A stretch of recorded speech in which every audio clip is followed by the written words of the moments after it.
జరిగింది చెప్తున్నా. ఓ రోజు ఏమైందంటే నాకు ఫుల్గా ఫీవర్ వచ్చింది.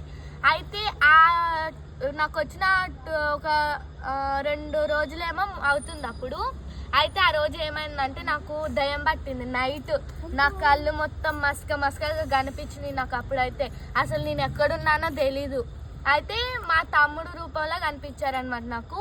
ఎలా కనిపించారంటే నువ్వు బయటికి రా రా రా అని అయితే నన్ను అన్నారు.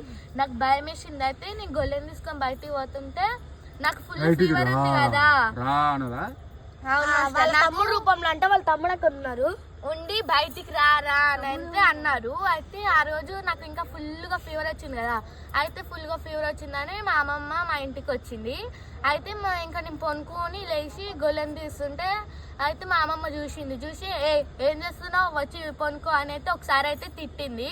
తర్వాత మళ్ళీ అలానే పిలిచినట్టు అనిపిస్తే మళ్ళీ పోయినా. నేను పోయి తీస్తా ఉంటే మా అమ్మమ్మ ఏం చేసింది, ఆడికి పోతున్నావు ఒక గొల్లెం ఎందుకు తీస్తున్నావు అనేసి నాకు దయ్యం పట్టిందని తెలిసి జాడ్ కట్టించుకొని కొట్టింది చూడు నన్ను.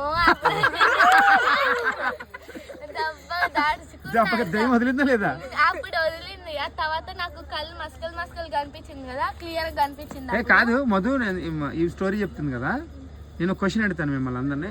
ఎవరిని అడిగితే అలా చెప్పాలరా. అరే ఓకేనా? ఓకేనా? మధు ఫస్ట్ అడుగుతా, నిజంగా దెయ్యాలు ఉన్నాయా లేదా? ఉన్నాయి మాస్టర్. పక్కా?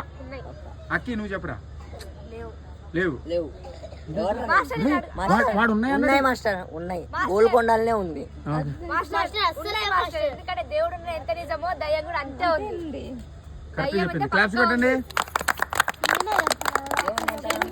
కానీ ఇప్పుడు అయితే ఇప్పుడు దెయ్యాలు ఉన్నాయని ఈ మన్నది, వీడేమో లేవంటున్నాడు. ఎందుకు లేవో ఇప్పుడు ఎందుకు ఉన్నాయనేది ఒక రీజన్ చెప్పిందిరా కదా. నువ్వు ఎందుకు లేవన్నది ఒక రీజన్ చెప్పు. అంటే తెలియదు. అంటే కొందరు ఏమనుకుంటారు అంటే ఈ దయ్యాలు అవన్నీ తొట్టుకురా అంటారు కదా, అట్లనే దేవుళ్ళని కూడా నమ్మని వాళ్ళు చెప్తే ఇట్లాంటి వాళ్ళు నమ్మరు. అదే దయ్యం లేదని చెప్పిస్తుంది అట్లా.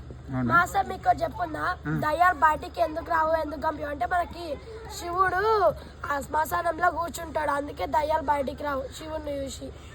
అవును మా సార్. ఒక రోజు మా తాత చనిపోయినప్పుడు మేము అంటే బూడ్చి పెట్టడానికి తీసుకోయాం మాస్టర్. ఏం పెట్టడానికి? బూడ్చి పెట్టడానికి తీసుకోయాం. బూడ్చి పెట్టడానికి బొందలో పెట్టడానికి కాదు, బందలో పెట్టడానికి అనే వర్డ్ నాకు కొంచెం డిఫరెంట్ గా ఉంది. ఎందుకంటే మాస్టర్ గుంతతోటి పెడతారు కదా మాస్టర్, సో చనిపోయిన వాళ్ళని పెడతారు.